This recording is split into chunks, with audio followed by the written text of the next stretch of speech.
Ja on kollega Marina Kaljurand. Olkaa hyvä. Madam President. Commissioner, dear colleagues, I will continue in Estonian.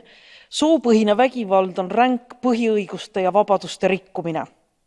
See mõjutab kogu ühiskonda ning seab ohtu ühiskonna tervise ja turvalisuse.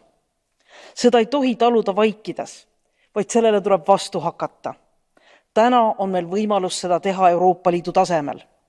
Ma tänan raportööri ja variraportööre väga asja ja ajakohase raporti eest, mis muuhulgas käsitleb soopõhise vägivalla peapõhjuseid.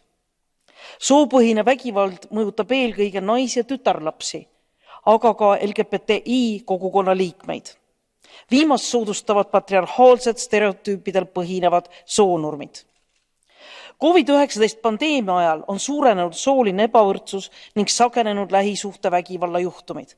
Seepärast on eriti oluline just täna toetada raportit ja toetada soopõhise vägivalla kriminaliseerimist Euroopas. Head kolleegid, hääletage selle poolt. Iga hääl loeb. Aitäh!